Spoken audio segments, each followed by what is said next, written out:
देखो, ठीक है ना।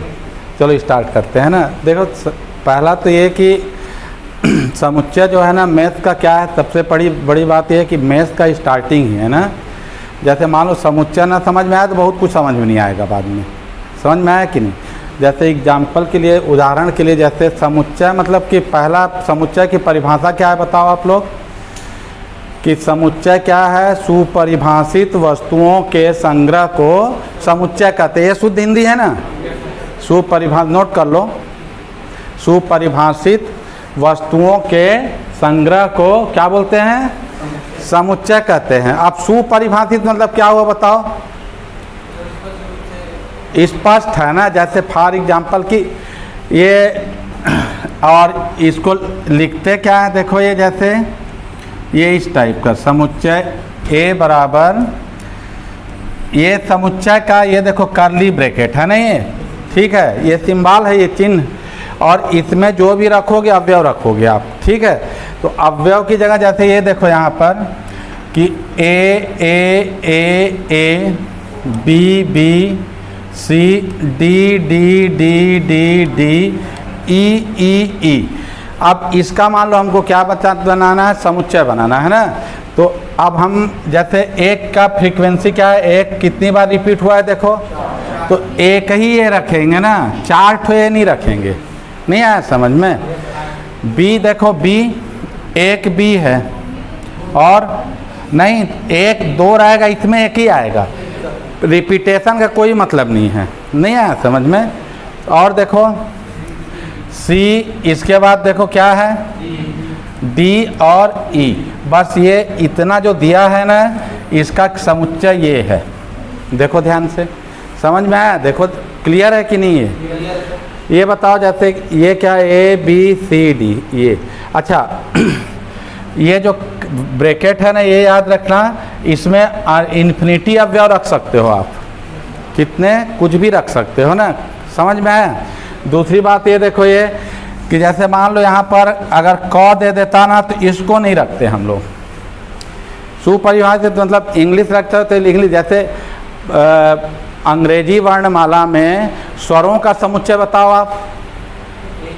हाँ, जैसे क्या होगा बताओ, इवन ना, ये क्या होगा, ए ई आई ओ यू, तो इसमें अ नहीं आ सकता ना, अ आई ई अब हिंदी का नहीं आएगा, मतलब एक टाइप का है ना। ये आया समझ में। तो ये समुच्चय मतलब कि पहले तो ये याद रखो कि कर्ली ब्रैकेट होगा। आया समझ में। दूसरा ये कि इसमें अवयव कभी रिपीट नहीं करोगे। तीसरा कि कहीं भी रख सकते हो ना, आर्डर नहीं होगा कोई भी। मतलब कि ये याद रखना कि ए बराबर क्या है, मान लो कि ए बी सी है, ठीक है ना ये, और बी बराबर क्या है, बी सी ए है।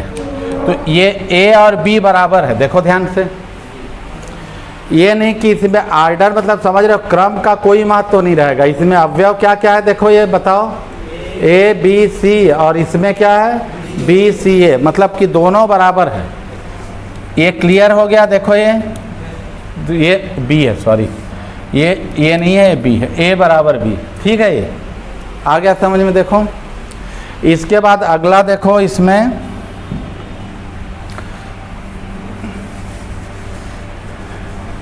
कि समुच्चय के प्रकार में क्या लोगे आप। हाँ क्या इंग्लिश है, अरे मैथ, बैठ जाइए। हाँ कुछ भी आ सकता है यार, वो समय क्या है, इंटीजर के समय ना, पूर्ण नंबर सिस्टम लोगे तो कुछ भी आएगा। हाँ जैसे एग्जाम्पल के लिए देखो, ये कि ए बराबर ना, ए बराबर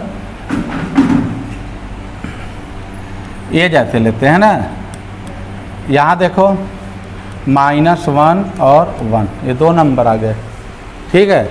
या ये भी आ सकता है, ए बराबर क्या है, ये -1 0 और 1, कुछ भी हो सकता है। आया। और ये तो अब इसके साथ -1 के साथ ABCD नहीं आएगा, अगर वो परिभाषित नहीं है तो। नहीं समझे। जैसे आपको मैं बोलूँ ये कि इसका हल समुच्चय क्या होगा? हल समुच्चय ही बोलते हैं ना। क्या आएगा बताओ इसका हल समुच्चय आप? तो एक्स स्क्वायर बराबर क्या आएगा बोलो ये 1। तो एक्स बराबर बोलो ये हाँ प्लस माइनस 1। अच्छा ये बताओ प्लस माइनस क्यों आता है, दोनों क्यों आते हैं? अच्छा ये क्या आएगा बोलो? एक्स क्यूब बराबर 8 है। अब क्या आएगा बताओ? एक्स बराबर 2। तो ये जैसे 3 की घात है तो 2 आ गया ना, केवल एक ही आया ना, प्लस माइनस नहीं लिखे। और जब 2 था तो प्लस माइनस क्यों लिखे थे आप, ये बताओ?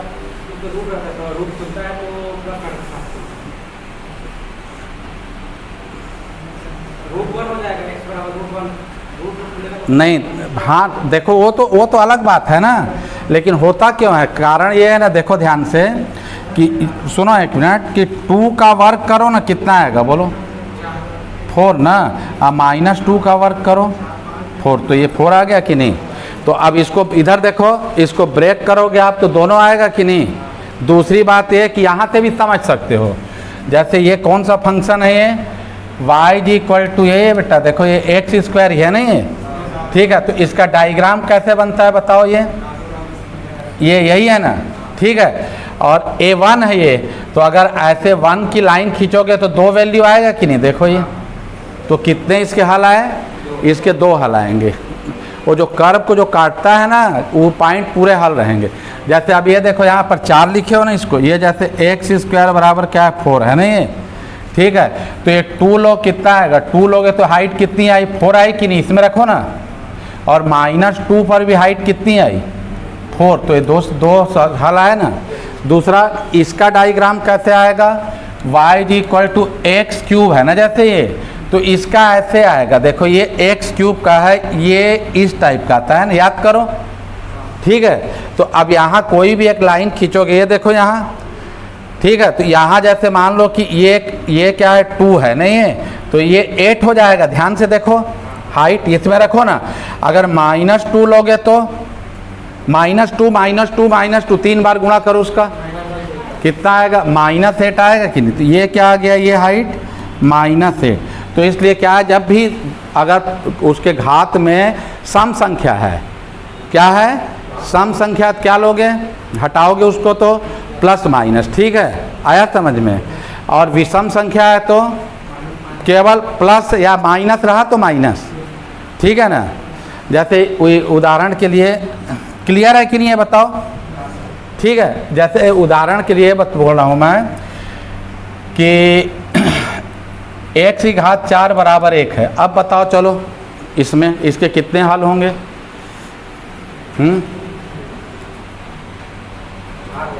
हाँ 4, बिल्कुल सही। कैसे बताओ?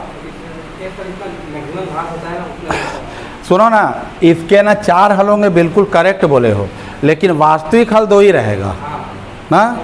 कारण ये ना, देखो ये याद रखना कि जो समीकरण रहता है ना, उसमें जो हाईएस्ट पावर रहता है ना, उतने उसके हल आएंगे। ये बात अलग है कि वास्तविक है कि काल्पनिक। आया समझ में? एग्जाम्पल के लिए इसको अगर ऐसे ट्रांसफ़र करो आप, 4 - 1 बराबर क्या आएगा बोलो? 0। तो इसका गुणनखंड देखो ऐसा आएगा, क्या याद करो आप लोग? ये आया। तो x² - 1 = 0। और क्या लोगे?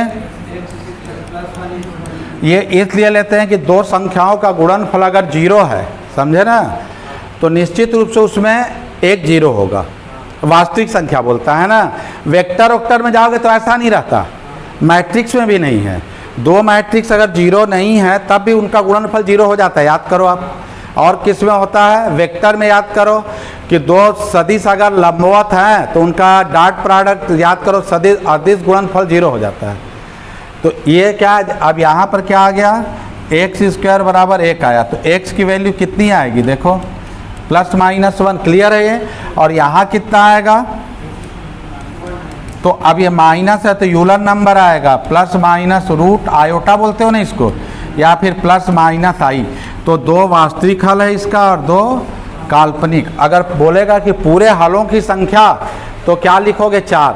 और बोलेगा वास्तविक हलों की संख्या 2 और काल्पनिक हलों की संख्या कितना 2 वो भी ना, ठीक है। तो ये आ गया समझ में है। अब इसके बाद सेट थ्योरी में आ जाते हैं ना हम लोग। अब देखो सेट में पहला हम लोग, आप नहीं आए थे तो देखे थे हम लोग कि समुच्चय की परिभाषा क्या है, इतने ही देखे थे। समुच्चय की परिभाषा क्या है, सुपरिभाषित, हिंदी में, हिंदी मीडियम है कि इंग्लिश मीडियम है? हाँ, तो सुपरिभाषित वस्तुओं के संग्रह को समुच्चय, कलेक्शन मतलब ना इकट्ठा करना। आया समझ में? इकट्ठा करने में भी कई अंतर रहता है। जैसे मान लो 3 शब्द बोल रहा हूँ मैं, आप लोग उसमें अंतर बताना तो मेरे को। जैसे भीड़, झुंड, भीड़ और समूह में अंतर बताओ, चलो परिभाषित करो। झुंड मतलब, झुंड बताओ। झुंड का उपयोग ना हम लोग जानवर के पॉइंट से करते हैं, याद करो। वो कुत्तों का झुंड था, आदमियों का झुंड बोलोगे तो मारपीट हो जाएगा, सोचो न थोड़ा। हाँ, झुंड मतलब ये। और भीड़, हाँ, भीड़ मतलब वो उन लोगों का मतलब कि क्या है, समुच्चय ना, जो कि अलग अलग इसके लिए खड़े हैं। किसके लिए? अलग अलग प्रकार के लोग। जैसे मेले में भीड़ होता है, नहीं आया? कोई चाट खा रहा है, कुछ खा रहा है, कोई कुछ कर रहा है, कुछ कर रहा है। वो मेले का ये क्या है, उनका मोटिव एक नहीं रहता, उद्देश्य मतलब। और समूह मतलब ऐसे लोगों का क्या है, कलेक्शन, जो इनका मोटिवेशन एक ही है ना। आया? तो उसको क्या बोलते हैं, समूह। वैसे समूह आप लोग के ग्रुप करके एक तो चैप्टर भी है ना, याद करो आप लोग, ठीक है। तो अब यहाँ देखो एक मिनट कि आप टाइप ऑफ सेट मतलब समुच्चय के प्रकार में कैसे करोगे आप। पहला क्या है, नहीं देखो, पहला है कि अनंत फाइनाइट से सेट मतलब निश्चित समुच्चय, मतलब उसको आप काउंट कर सकते हो ना। उदाहरण के लिए देखो, ये A इक्वल टू, वही बताया था, AEIOU। ये बताओ किसका समुच्चय आप लोग? ये नंबर ऑफ एलिमेंट्स ना, अवयवों की संख्या। ये देखो ऐसे लिखते हैं ना इसको, कितने हैं, 5 है ना। क्लियर है कि नहीं? देखो ये 5, ठीक है। अच्छा, इसको क्या बोलते हैं, निश्चित समुच्चय ना। अनिश्चित समुच्चय जिसको आप गिन नहीं सकते हो, तो कौन सा है बताओ? जैसे प्राकृतिक संख्या का समुच्चय 1 2 3 4 से लेके इन्फिनिटी तक जाएगा ना, ये आ गया। देखो ये क्या अनकाउंटेबल है, ये हुआ। दूसरा नोट करते जाओ, उसमें देखते जाओ ना क्या क्या है अपने सिलेबस में, ठीक है ना। सिलेबस रखे हो कि नहीं आप लोग?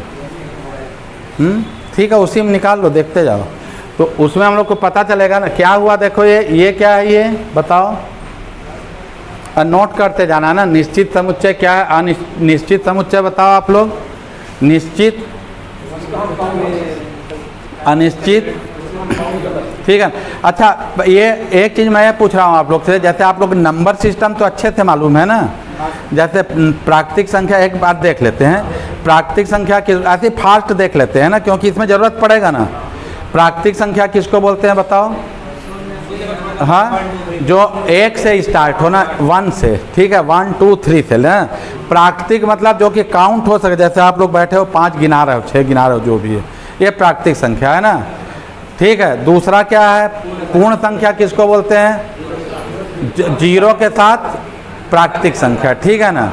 तो 0 क्यों रखे, मान लो कि कुछ भी नहीं है तो स्टार्टिंग तो 0 से ही होगा ना, ठीक है। ये 0 मतलब समुच्चय की भाषा में आप एम्प्टी सेट बोलोगे, रिक्त समुच्चय।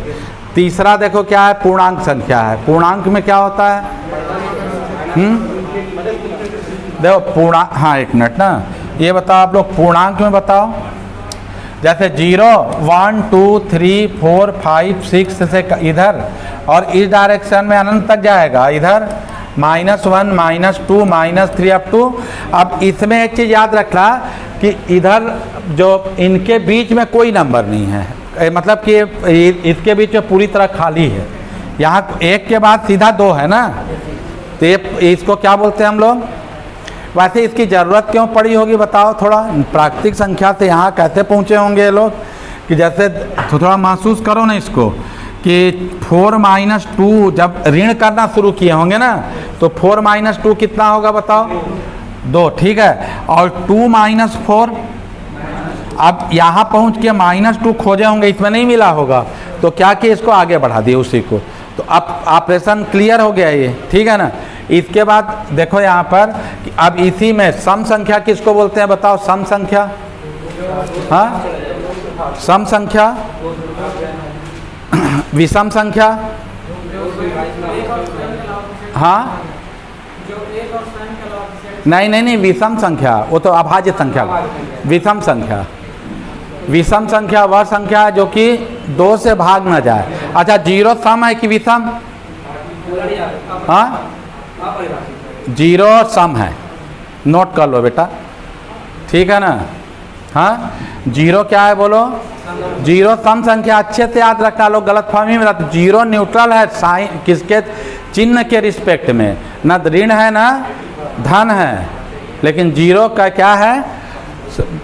सम संख्या। कैसे देखो यहाँ ध्यान से, इसको देख लो ना। अच्छा ये बताओ 6 क्या है? 6, 6, हाँ, 5, 4, 3, 2, 1, 0, -1, -2। तो अगर इसको अगर कुछ नहीं करोगे तो आप परिभाषित हो जाएंगे। दिमाग लगाओ ना थोड़ा, वो झालर लाइट जैसे है, नहीं आया समझ में? तो 0 क्या है? और परिभाषित है ना 0, देखो 0/2 करोगे ना तो क्या आएगा? 0 × 2 धन 0। ये 0 क्या आ गया? ये भागफल आया और 0 शेष फल आया। कोई परेशानी तो है नहीं? 0 भागफल और 0 शेष फल, तो भाग तो चल जा रहा है, समझ में आया कि नहीं? तो 0 क्या है? सम संख्या, अच्छे से याद रखना ना, ठीक है। दूसरी बात यह कि अब अभाज्य संख्या पर आ जाओ। अभाज्य संख्या किसको बोलोगे? अरे तो परिभाषा दिए थे, जिसके गुणनखंड कितने हो? 2 ना, एक या खुद से विभाजित होना है। तो पहली अभाज्य संख्या क्या है? 2, और एक ही सम अभाज्य संख्या है, उसके बाद कोई सम नहीं हो सकता। फिर 2 के बाद 3, 5, 7, ठीक है। संगत अभाज्य संख्या किसको बोलते हैं बताओ? संगत अभाज्य संख्या तो दोनों ऐसा नहीं, वो तो एकदम ही हो गए। जैसे मान लो ये है आपका 15 और 8 है, 15, 8, तो ये देखो, ये बताओ आप लोग 15 का गुणनखंड क्या क्या है बोलो? नहीं, अरे 1, 3, 5, 15 खुद ना, और 8 का बोलो? 1, 2, 4 और 8 ना। तो इसका उभयनिष्ठ गुणनखंड क्या है? 1 ना। तो याद रखना कि कोई भी ऐसी संख्या जिसके उभयनिष्ठ गुणनखंड 1 है केवल ना, उसको क्या बोलते हैं हम? संगत अभाज्य संख्या। अच्छे से याद रखना, नोट कर लो कि उसको क्या बोलते हैं? संगत अभाज्य संख्या। क्लियर है ये? आ गया समझ में? ठीक है। अब इसके बाद देखो कि परिमेय संख्या है। परिमेय संख्या की परिभाषा तो चलो आप लोग, हम फास्ट तो नहीं चल रहा है, नंबर सिस्टम को ऐसे ही देख लेते हैं ना, ठीक है ना। हाँ बोलो। हाँ देखो उसकी ना परिभाषा में क्या है कि पहला तो ये है कि P/Q।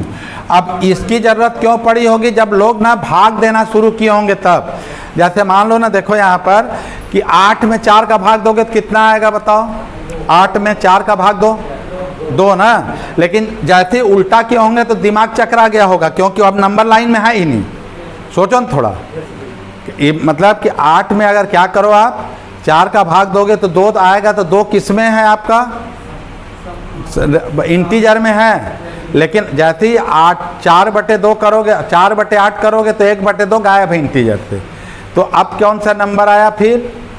ये परिमेय संख्या। तो अब उसकी परिभाषा बताओ कि P/Q को परिमेय संख्या बोलते हैं। नोट कर लो आप लोग। तो पहला क्या होगा बोलो? कि सुनो इधर, पहला होगा ये कि P और Q दोनों, ये बिलोंग टू साइन मालूम है ना आप लोग को? बिलोंग टू ये इंटीजर है। इंटीजर को Z लिखते हैं या I ना, इंटीजर है, पूर्णांक संख्या है। आया समझ में? दूसरा क्या है? दूसरा कि ये Q ≠ 0। देखो Q 0 नहीं है, देखो उसको अच्छे से, ठीक है।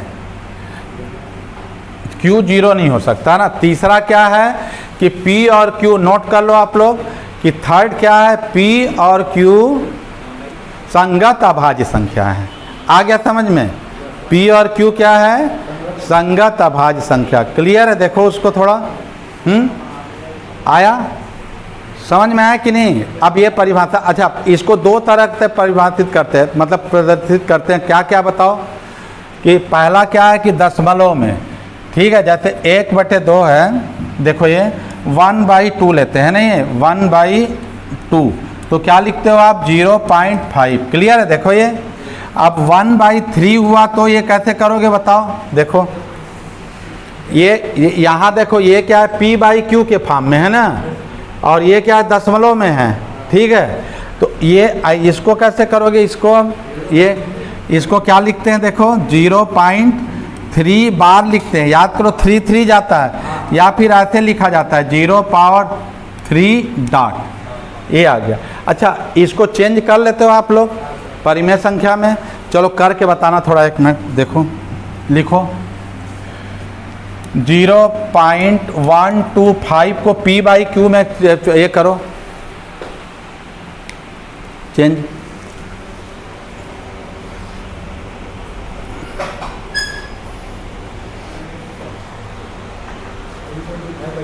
वन बाई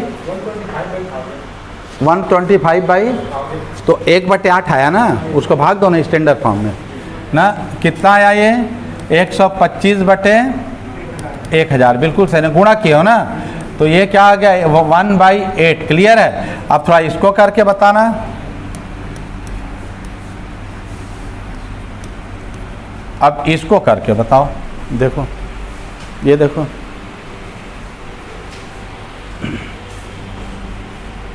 कैसे करोगे बताओ अब इसको? हाँ ये 639 रिपीट कर रहा है। हाँ 12 अलग करेंगे, उसके बाद कितना? 5 7 6 3 9 5 7 करेंगे, अब 8 9 0 9 9 0 0 0। हाँ सही है, बिल्कुल सही। कैसे बोलो? चलो 1 2 5 6 और 3 9 ना। अब माइनस नहीं, सुनो ना, 1 2 5 7 लोग हैं ना, सुनो जिसमें ना वो कई बार भूल जाते हैं ना, जिसमें बार नहीं रहता उसको माइनस करोगे। नहीं 12 को पहले अलग कर देगा। नहीं तो नहीं बनेगा, फिर नहीं बनेगा तो? देखो ना इसको, अरे एक साथ देख लो ना। अब इसको बोलो, मत करो ना, इसमें आ जाएगा। देखो ये कितना है बोलो? हाँ ये 8 ना, ये कितना है? देखो ये 3 और ये 4 1 2 ना। अब ये क्या है बोलो? एक, हाँ अब यहाँ ध्यान देना कि ये बार जितनी संख्या में है ना उतने 9 आएंगे ना, और बार जितनी संख्या में नहीं है दशमलव के बाद उतने 0। ये आंसर आ गया। देखो ध्यान से थोड़ा डायरेक्ट ना, तो 12 को अलग मत करो, उसी में रखे रहो, कोई फर्क नहीं पड़ेगा ना। ठीक है, देखो उसको आ गया समझ में? नहीं आया? हाँ हाँ 1 अच्छा वो भूल गए क्या इसमें हम लोग? कोई बात नहीं, चलो देखो ना 1 2 5 7 6 9 3 9 ना, यही है ना? हाँ अब चलो लिखो इसको, क्या है बोलो? 1 2 5 7, ठीक है, माइनस करो। चलो इसको देख लो, ये कितना है बोलो? 2, ये 8 ना, ये कितना है बोलो? ये तो उतना ही आएगा ना जो लिए हम लोग ना। कितना है ये? 3 ना, ये 6 5 2 1 बटे ये 3 ठो 9 आएगा ना, 9 9 9 और 2 ठो 0, ये आ गया। ये मेथड इसका कर लेना इसको, ठीक है ना? ये आ गया। इसके बाद देखो परिमेय संख्या के बाद कौन सा संख्या है? वास्तविक संख्या है ना। वास्तविक संख्या नहीं, अपरिमेय संख्या है। अपरिमेय संख्या बताओ, अपरिमेय संख्या। हाँ जिसको P/Q में नहीं प्रदर्शित कर सकते और किस में नहीं कर सकते हैं? दशमलव में, ठीक है ना? उसको क्या बोलते हैं? जैसे उदाहरण के लिए तो शायद नहीं है ही, हाँ कंफ्यूज मत हो। ये देखो रूट में जो भी रहेगा सब अपरिमेय संख्या है, 4 को मत ले लेना ना, ये जो स्क्वायर रूट है वो नहीं आएगा। ठीक है, दूसरी बात ये कि एक पाई है बेटा, पाई याद करो, ये क्या होता है 3.1415 ना। एक ई भी है, याद करो, ये चरघातांकी याद करो, चरघातांकी ये क्या है 2 पॉइंट, हाँ बोलो 71828184590453667, यहाँ तक तो मेरे को याद है, बाकी आप लोग देख लो। तो इसको क्या लिखते क्या हैं, केवल 2.72 ये ना। और ई की वैल्यू किसके बीच होती है 2 और 3, और पाई की वैल्यू देखो, ये पाई किसके बीच होगा, ये 3 और 4 के बीच में। अब ई और पाई दोनों क्या है, मतलब अपरिमेय संख्या है। ठीक है ना। अच्छा पाई क्या है बता दो, पाई, अरे है क्या पूछ रहा हूँ, पाई क्या है,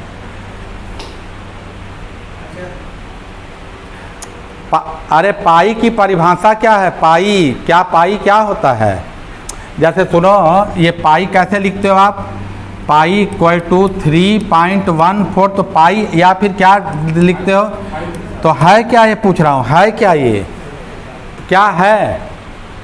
अगर मान लो बोले कि पाई क्या है तो क्या बोलोगे, अब ये थोड़ी ना बोलोगे कि 22/7 या 3.14।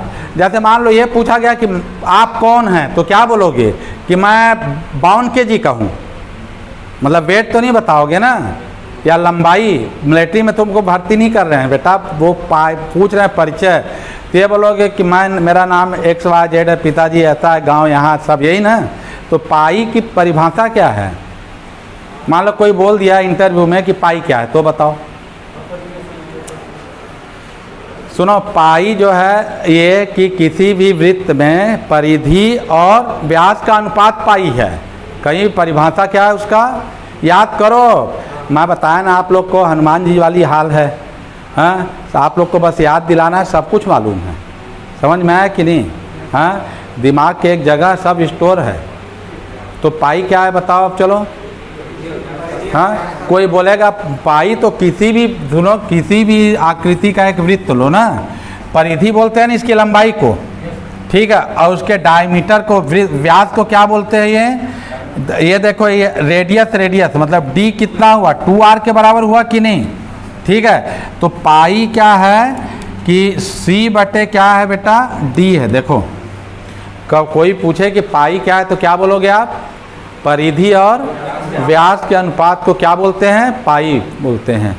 पाई मतलब कि उस रेशियो को पाई बोलते हैं ना, एक नाम है वो, क्या है मतलब कि यूनिवर्सल रेशियो है, जो कि अब ये यहीं पर ना सरकमफ्रेंस का ये जो ये परिधि है ना, उसकी ना वैल्यू भी छिपा है। डी को इधर पक्षांतर करो तो क्या आएगा, देखो सी बराबर क्या आया बोलो यहाँ से, हाँ, पाई डी, और डी बराबर क्या लिखे हो अभी ऊपर, तो क्या आ गया 2 पाई आर आ गया कि नहीं। देखो यही लिखते हो ना परिधि, तो यहाँ उसकी डिफिनेशन भी है, किसका देखो ध्यान से, किसका छिपा है यहाँ डिफिनेशन, पाई। तो कोई बोलेगा पाई क्या है तो क्या बोलोगे, किसी भी वृत्त में परिधि और व्यास, जैसे साइन थीटा क्या है, बोले साइन थीटा, तो क्या बोलोगे कि समकोण त्रिभुज में लंब और कर्ण के अनुपात को, तो वहाँ भी 2 ठो रेशियो है दूरी का, इसीलिए पाई का भी इकाई नहीं है आया, क्योंकि दोनों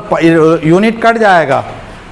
ठीक है, और ये बहुत पहले लोगों को पता था, जो चक्का बनाते थे ना गाड़ी का, बैलगाड़ी का, तो उनको पता था कि 22 और 7 का रेशियो रखो तो परफेक्ट बनता है करके। सोचो 22 और 7 का रेशियो रखो तो क्या बनेगा, एकदम गोलाकार बनेगा, तो उस हिसाब से वो लोग भी बनाते थे। ठीक है ना। और 22, अच्छा ये बताओ, जैसे पाई लिख रहे हो, एक क्वेश्चन लिखो थोड़ा, इसकी वैल्यू लिमिट देखो, ये लिमिट x टेंस टू क्या है, ये पाई ना, और ये क्या है देखो, ये x माइनस 22/7 बराबर क्या आएगा, देखो देखो उसमें कैसे पाई की वैल्यू पुट करो, हाँ, जीरो नहीं आएगा बेटा, वो हमेशा याद रखना कि नॉट इक्वल टू जीरो, कुछ आए चाहे ना आए जीरो तो नहीं आएगा। क्यों? क्योंकि पाई एक अप्रॉक्सीमेट वैल्यू है। 11th क्लास में तीसरा क्वेश्चन देख लेना आप लोग, CBSE में तीसरा चौथा क्वेश्चन लिमिट का यही क्वेश्चन है कि मतलब कि ये जीरो नहीं आएगा। क्यों? क्योंकि अप्रॉक्सीमेट वैल्यू है ना, अप्रॉक्सीमेट के साथ क्या करोगे तो कहाँ कहीं भी लिखा रहता है नहीं, पाई बराबर 22/7 लगभग रहता है, यहाँ आगे लगभग लिखा है, तो लगभग को एकदम एग्जैक्ट से माइनस कर दोगे तो जीरो कैसे आएगा, तब तो परफेक्ट हो गया ना। तो हमेशा याद रखना वो जीरो नहीं आएगा। क्लियर है ना? इसको कन्फ्यूजन को दूर कर लो, क्यों क्या आएगा जी, कुछ भी आए लेकिन क्या नहीं आएगा, वो जीरो नहीं आएगा। वैसे दिखता जीरो है। दूसरी बात यह कि कभी कभी हम लोग ना 22/7 को क्या लिख देते हैं, अपरिमेय संख्या। क्या है कि देखो ये पाई इधर है, पाई आप ये अपरिमेय संख्या है, लेकिन ये परिमेय संख्या याद रखना। समझ में आया कि नहीं? ये उसकी अप्रॉक्सीमेट वैल्यू है, लगभग मान है जिसकी परिमेय संख्या में लिखे हो।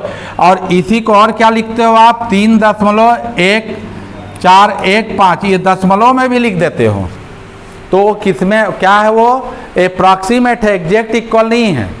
तो ये क्या कभी कभी दिया रहता है मालूम है क्वेश्चन में कि 22/7 क्या है, परिमेय संख्या क्या परिमेय, तो हम तुरंत अपरिमेय लगाते हैं। हमारे दिमाग में क्या आता है, ये तो पाई है, लेकिन वो पाई नहीं है, वो पाई का क्या है, अप्रॉक्सीमेट लगभग वैल्यू है ना, एग्जैक्ट नहीं है, ये याद रखना। चलो इसके क्लियर है ना ये? अच्छा ई क्या है बताओ, ई को क्या ले लोगे आप, ई ना एक्सपोनेंशियल है। देखो याद करो बेटा, ये कभी पढ़े थे क्या, ई पावर एक्स, देखो ये और एक्स बाई फैक्टोरियल 1 होता है, एक्स स्क्वायर बाई 2 ना, यही है ना, अप टू इन्फिनिटी। ठीक है, ये आया समझ में? तो ये क्या आ गया देखो कि x की वैल्यू अगर 1 रखोगे तो क्या आएगा, e इक्वल टू 1 प्लस, बोलो ये कितना है देखो,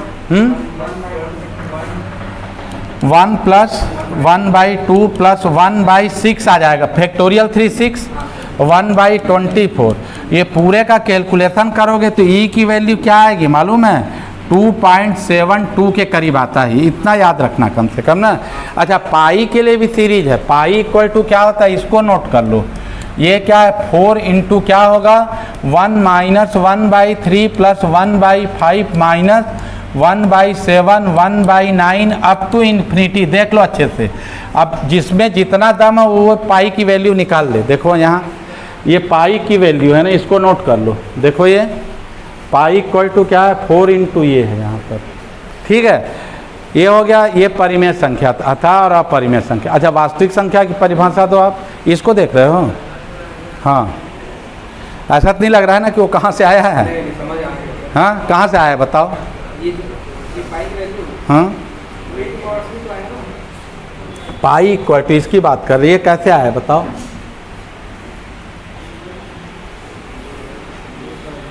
देखो इसको ना बड़ा गजब मेथड से निकालते हैं, देखोगे आप लोग, हाँ देखो इधर।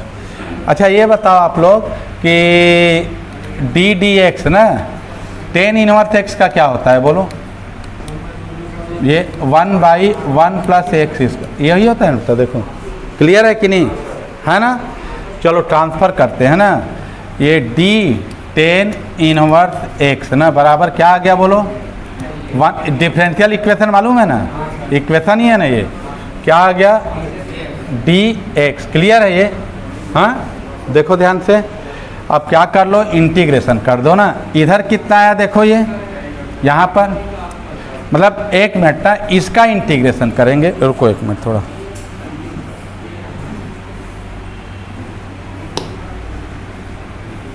इसका करो ना। ये क्या है देखो, 1 क्या है बोलो, ये ठीक है। देखो ये इसी को लो ना, इसी को देखो यहाँ ध्यान से, अरे सही है ना स्टेप। देखो ये कि ये लेफ्ट राइट बराबर है कि नहीं, ये बता दो बस मेरे को, हाँ। तो इसका इंटीग्रेशन क्या होता है याद करो, tan इनवर्स x आता है कि नहीं, देखो ध्यान से। और इसमें ना बाइनोमियल थ्योरम लगा दो, ऊपर ले जाओ, याद आया? देखो अब क्या आ गया बोलो। अब ये 1 minus x square plus x power 4 minus x power 6 plus x power 8, यही आएगा ना? देखो ध्यान से, अप टू इन्फिनिटी। क्लियर है ये? हाँ, अब इसका इंटीग्रेशन कर लो बेटा। और क्या क्या आया बोलो? टेन इनवर्स क्या आया देखो, एक्स माइनस ये x cube by 3 plus minus धन, यही हुआ ना? अब सुनो, x की वैल्यू 1 रखो इसमें। ये बताओ टेन इनवर्स 1 कितना होता है? पाई बाई 4 याद करो ना, क्या आ गया? तो अब 4 को इधर ट्रांसफ़र कर दें तो क्या आ गया बोलो? 4 इंटू, अब 1 रख दो इसमें, यही वही आया ना? इसको नोट कर लो ना, 10 की पाई की सीरीज है बेटा ये देखो यहाँ ध्यान से, ठीक है? अच्छा, इसके बाद क्या है देखो, वास्तविक संख्या किसको बोलोगे आप? वास्तविक संख्या देखो, वास्तविक संख्या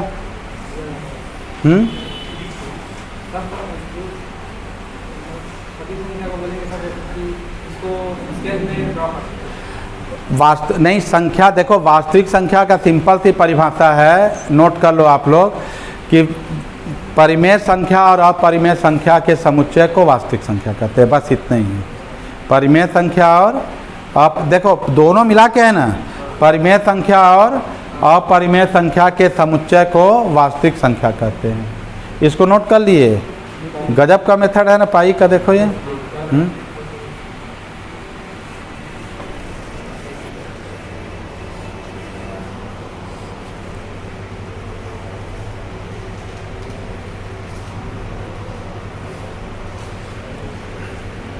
अच्छा, ये बताओ आप लोग इसका मतलब समझते हो कि नहीं? इंटीग्रेशन का मतलब क्या होता है बताओ लो।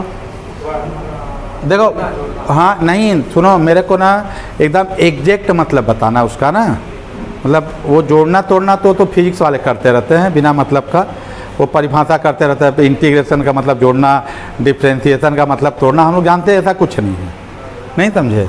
तो क्या है, क्या इंटीग्रेशन का बताओ एकदम। जैसे एक चीज़ लिखा उसको आप लोग मेरे को समझाना ना, ठीक है ना?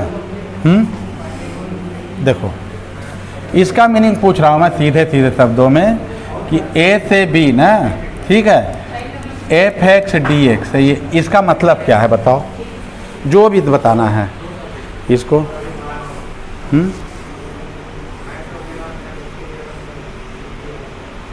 या अब हमको ये फार्मूला नहीं मालूम तो और कोई तरीका है क्या कि हम हल कर लें इसको? पढ़े हो? देखो बताया ना मैं आप लोग, सुनो, ये इसका मतलब ये होता है, देखो शुद्ध रूप से इधर आ जाओ ना, ठीक है? ये बताओ x की लिमिट क्या है बेटा? यहाँ पर देखो x इज इक्वल टू क्या है, ये a से x बराबर b तक है ना ये, और फलन क्या है बोलो? F X is equal to Y is equal to F X है, देखो ये ना, ये है ना, ठीक है? अब ये याद रखना है, इसका मतलब ये होता है, ये फलन क्या है मान लो, सॉरी, ये यहाँ देखो एक मिनट, ये कि ये जैसे है ना ये, तो इसका मतलब ये मान लो ये क्या है, y इज इक्वल टू क्या है, ये एफ एक्स हम लोग का फलन है ये, और ये क्या है, x बराबर a लाइन हुआ, और ये क्या हुआ, x बराबर b। क्लियर है ये? यहाँ पर देखो, ठीक है? और अब ये देखो, जो ये रीजन देख रहे हो ना, एरिया, ये एरिया देख रहे हो कि नहीं, ये यही है वो, बस नहीं आया समझ में? मतलब कि ये क्या हो गया, सीधे सीधे शब्दों में बताओ चलो। ये जैसे कि ये क्या आया देखो, ये इक्वल टू एरिया मतलब कौन सा आया, ये ले लो A B C D, A B C D, ये आया समझ में? मतलब आपसे अगर इंटीग्रेशन नहीं बन रहा है तो ऐसे ही बना सकते हो, मालूम है था कि नहीं? थोड़ा बहुत जैसे एग्जाम्पल के लिए देखो एक करते हैं ना, चलो ठीक है ना? देखो ये समझ में आ गया ना? हाँ, अब जैसे इधर देखो, इसको बताओ चलो, जैसे 1 से 5 है ना, ठीक है? ये देखो एक्स डी एक्स, इसका आप लोग कर लोगे, देखो करो। ऐसे ही देख रहे हैं ना, ऐसा नहीं कि मैं आप लोग का जज कर रहा हूँ, समझे ना। हाँ, ये बहुत ज़ोरदार चीज़ है ना, मालूम होना चाहिए ना। देखो, हो सकता है जाके प्रैक्टिस करो तो अच्छे से बने ये ना। देखो यहाँ ध्यान से, मतलब ऐसे ही अभी इंट्रोडक्शन है, क्लास है, समझ लो, समझ रहे हो ना। तो देखो ये सिंपल सा है ना, कैसे करोगे आप, एक्स स्क्वायर इंटीग्रेशन यही होगा ना इसका बाई 2 और 1 से 5 तक, 5 रखोगे तो क्या आएगा 5, 25/2 ऋण 1/2, देखो यही आएगा क्या, ध्यान से 1 रखोगे तो, और कितना आ गया 24/2 और बराबर क्या आया बोलो ये 12 आ गया समझ में। मान लो ये मेरे को नहीं मालूम है यार कुछ भी, लेकिन हमारा ग्राफ थ्योरी क्लियर है। तो x की लिमिट क्या है बोलो 1 है, और x बराबर क्या है यहाँ 5, फलन क्या दिया है y बराबर x है ना। ये देखो y बराबर x क्या होगा, यही है ना, देखो ये है। हाँ, और ये लाइन क्या हुआ, x बराबर 1 और ये x बराबर 5, ठीक है ये। क्लियर है। अब ये देखो, ये जो हाइट है ये क्या पॉइंट होगा, 1 1 होगा ना, x y बराबर है ना, तो ये 1 हुआ, और ये हाइट कितनी हुई देखो 5, देखो ना ध्यान से इसको, ठीक है। और इसके बीच की दूरी कितनी हुई, अरे उसको क्या आप समलंब चतुर्भुज का क्षेत्रफल याद करो ना बेटा, याद है समलंब चतुर्भुज। देखो समलंब चतुर्भुज का क्षेत्रफल क्या होता है बोलो, ये 1/2 समानांतर भुजाओं के बीच की दूरी और समानांतर भुजाओं की लंबाई का योग, यही है ना। याद आया कुछ, तो क्या आया बोलो, रखो इसमें कितना हुआ, देखो 1/2 और ये क्या हुआ h कितना, ये 4 है ना, देखो ये 5 0 है, ये क्या है 1 0, तो ये आ गया। तो ये कितना आया बताओ, h है ये 4 गुणित 1 धन 6 सॉरी, हाँ यार सही है, ये 5 ना, कितना आ गया बोलो, ये 12 आ गया ना, देखो ध्यान से। अब ये समझ में आया दोनों, मतलब कि ना बने तो ऐसे किया जा सकता है ना इसको, देखो ध्यान से। तो कहने का मतलब ये था ना कि वो जो इंटीग्रेशन है उसका मतलब क्या है, डेफिनिट इंटीग्रेशन का, कि दोनों बाउंड्री और फंक्शन को और एक अक्ष के बीच के क्षेत्रफल का मान रहता है वो। तो अब ये देखो एरिया में तो हम लोग वही पढ़े हैं ना, याद करो ना, इसके बाद क्षेत्रफल था ना उसका, ये डेफिनिट के बाद, ठीक है। अब इसके बाद देखो, अब ये नंबर सिस्टम में कि किस टाइप का है, अब ये जैसे ये नेचुरल नंबर है ना, इसके बाद क्या है बोलो, नेचुरल नंबर के बाद ये प्राकृतिक संख्या है ये, उसके बाद पूर्ण संख्या, उसके बाद समुच्चय में ले रहा है ना वेन डायग्राम में, फिर ये नहीं, ये इंटीजर है ना, ये इंटीजर किस में आएगा बताओ, ये इंटीजर है, मतलब क्या बोलते हैं इसको, पूर्णांक संख्या ना, पूर्णांक है ये, पूर्ण संख्या है ये, और ये प्राकृतिक संख्या, ये परिमेय संख्या के अंदर आएगा, क्यों लिखते हैं ना इसको, और अपरिमेय संख्या को एस से प्रदर्शित करते हैं ना, समझे। और पूरी संख्या ये कितनी आएगी, ये किसकी आएगी, ये पूरा किसमें, ये नहीं वास्तविक संख्या पढ़ रहा है ना, रियल नंबर, ये आ गया। तो इसको, इस डायग्राम को याद रखना, देखो कैसे है ये प्राकृतिक संख्या, ये क्या है, हिंदी में ही चलने दो, ये पूर्ण संख्या है, ये पूर्णांक, ये परिमेय संख्या, अपरिमेय संख्या, और पूरा वास्तविक संख्या। मतलब अब ये हो गया ना, देखो ध्यान से क्या, कि परिमेय संख्या, ये परिमेय संख्या अपरिमेय संख्या के समुच्चयों का संघ को क्या बोलते हैं, वास्तविक संख्या कहते हैं। देखो ध्यान से, क्लियर है यहाँ तक अब ये समझ में आया। अब यहाँ पर आ जाओ बेटा, किसमें, उससे समुच्चय में ना। तो समुच्चय में पहला हम लोग क्या देखे हैं बताओ, ये नंबर सिस्टम को अच्छे से देख लेना ना। समुच्चय में पहला क्या देखे हम लोग, कि परिभाषित क्या किए थे, सुपरिभाषित वस्तुओं के,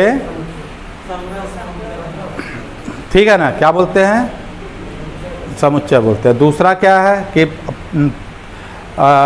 फाइनाइट, मतलब परिमित समुच्चय किसको बोलोगे, परिमित अपरिमित, ठीक है ना, आ गया समझ में। इसके बाद रिक्त समुच्चय, रिक्त समुच्चय को फाई से लिखते हैं ना, फाई इक्वल टू, याद रखना ना, फाई ये है रिक्त समुच्चय, इसमें कोई अवयव, इसमें ऐसा भी नहीं कि सर जीरो लिख दीजिए, उसका मतलब क्या है, ये रिक्त नहीं है ना, हाँ ये रिक्त समुच्चय है, ये हो गया ना। उसके बाद क्या है इसमें, देखो ये रिक्त समुच्चय के बाद बताओ, एकल समुच्चय ना, जिसमें एक ही अवयव है ना, हाँ जैसे एग्जाम्पल के लिए prime minister of India Narendra Modi, एकदम एक ही एक ये ना, प्रिंसिपल ऑफ स्कूल या मतलब भारत के प्रधानमंत्री, नहीं आया समझ में, वो एक ही हैं। और जैसे देखो एग्जाम्पल के लिए बिलासपुर का कलेक्टर, प्रिंसिपल स्कूल के प्रिंसिपल, ये सब एकल समुच्चय हैं, जिसमें केवल एक अवयव है, उसको क्या बोलोगे आप, एकल समुच्चय। आ गया समझ में ये, ठीक है। अब देखो ये समुच्चय को लिखने का तरीका कितना है, दो है ना, ठीक है। एक तो लिस्ट बना के लिखते हैं, कैसे बताओ, हाँ क्या भाई ये जैसे यहाँ देखो -1 1, ठीक है ना, ये दूसरा क्या है, बिल्डर फॉर्म है, मतलब उसके बारे में लिखा जाता है ना। जैसे इसी को कैसे लिखोगे बताओ, ये x लिख दिए बस ना, और इसको परिभाषित किए, जहाँ x² -1 = 0 हो गया। देखो अब ध्यान से देखो, इस समीकरण का हल है कि नहीं, ये है ना यहाँ पर, ठीक है। आया तो लिखने का तरीका दो है, या तो पूरा लिखो या फिर क्या लिखो उसके बारे में। जैसे एग्जाम्पल के लिए देखो ये कि a बराबर, इसको क्या कैसे लिखोगे, 1 4, ये नहीं है ना, 9 16 25 से लेके 100 तक। अब इसको कैसे लिखोगे बताओ आप, देखो ध्यान से, हाँ हाँ बोलो, बिल्कुल सही, x ना, जहाँ ये बोलो ना, x बराबर n² ले लेते हैं ना, और n क्या है, प्राकृतिक संख्या है ना, और n किसके बीच है आपका, 1 और 10 के बीच में, हो गया है। देखो ध्यान से, हाँ देखो ना, ये 1 से लेके 100। आप ये बोलोगे कि इंटरवल ये इक्वल है ना, तो प्राकृतिक संख्या लिखे हो तो 1 से लेके 10 तक प्राकृतिक संख्या क्या होगा, देखो ध्यान से, आया समझ में, क्लियर है ये समुच्चय में। तो इसके बाद क्या है, देखो ये उप समुच्चय किसको बोलोगे, उप समुच्चय, देखो उप समुच्चय मतलब समुच्चय का पार्ट, हाँ तो यहाँ इसको अच्छे से देखना ना। जैसे a बराबर क्या है, देखो ये लिख लो, उप समुच्चय यहाँ से मेन स्टार्ट होता है ना, ये सब यहाँ देखो, ये क्या है, 1 2 3 है ना। जैसे कितने अवयव, देखो यहाँ पर n a बराबर कितना अवयव है, बोलो 3 है ना ये, तो इसके उप समुच्चय ये होगा, देखो 1 2 3 और बिल्कुल सही 1 2 2 3 और 3 1 और 1 2 3 और खुद फाई, याद रखना ना, फाई सभी का उपसमुच्चय है, समझ में आया। देखो समुच्चय ना सीधा इंडियन बस जैसे है। अच्छा ये बताओ, भारत में बसों में कितने लोग को बैठा सकते हो, हाँ जितने लोग ना रास्ते में हाथ दिखा दें, जितने लोग रास्ते में हाथ दिखा दें वो सब बैठेंगे, समझो ना उस चीज़ को। मतलब एक जगह उस बस वाले के लिए, कंडक्टर ड्राइवर के लिए हमेशा खाली है, जो हाथ दिखा उसको बैठा दो। नहीं आया समझ में, इसीलिए फॉरेन वालों को नहीं समझ में आता है कि एक बस एक दुर्घटना हुआ तो 110 120 लोग कैसे मर गए, समझ रहे हो कि नहीं। हाँ तब ऊपर नीचे सब बैठे, बिहार में जाओ ऊपर नीचे सब पाए हुए पर सब लटके हैं। तो वैसे ये समुच्चय भी है, ये हमेशा एक जगह खाली रखता है अगले के लिए, आया समझ में। तो ये एम्प्टी सेट भी रहता है कि यहाँ कोई आ सकता है। तो इसके अवयवों की संख्या कितनी है, देखो नंबर ऑफ एक कितना है, 3 है ना, तो उप समुच्चय की संख्या कितनी है, देखो ध्यान से काउंट करो उसको, 8 का। तो ये देखो ये फार्मूला है, नोट कर लो, 2 पावर n है उप समुच्चयों की संख्या, ये फार्मूला है। देखो ध्यान से, किसी समुच्चय में उप समुच्चयों की संख्या कितनी आएगी बेटा बताओ? हाँ हाँ, तो 2 पावर लो, ठीक देख। लेकिन देखो समझ में आया कि नहीं? हाँ, लेकिन एक क्वेश्चन आया था लोग, जो कि 99% लोग गलत करके आए। क्या दिया था देखो, कि किसी समुच्चय में अरिक्त उप समुच्चयों की संख्या बताओ। हाँ, जो रिक्त नहीं है, तो यार इसमें जन अवयवों की संख्या n था ना, तो 2 पावर n -1 आएगा। देखो और लोग 2 पावर n लगा के आ गए, बस उप समुच्चय देखे, अरे ये तो फंस गया करके। नहीं तो उसको अच्छे से पढ़ना। देखो एक चीज़ याद रखना कि जो इजी आंसर आ गया ना, तो उसमें ज़रूर एक बार देखना कि कुछ चीटिंग तो नहीं है, हमेशा ध्यान देना, क्योंकि कहीं भी सरल क्वेश्चन नहीं दिया जाता है। आया कि नहीं समझ में? हाँ, ये वाला अरिक्त मतलब जिसमें फाई ना हो, अरिक्त मतलब जो रिक्त नहीं है। आया? तो अरिक्त में कौन निकलेगा बाहर? खुद फाई निकल जाएगा। तो कितने बचे देखो, इसी में कितने बचे बताओ? 7 बचा ना, देखो ध्यान से। हाँ, तो ये क्लियर है यहाँ तक? तो आज यहीं तक रखते हैं हम लोग ना, ठीक है? 1 घंटे क्लास है ये, मेरे ख्याल से समझ में आया कि नहीं आप लोग को? बताओ, कोई प्रॉब्लम हो तो बता देना बेटा। देखो ये ठीक है ना? ठीक है ना?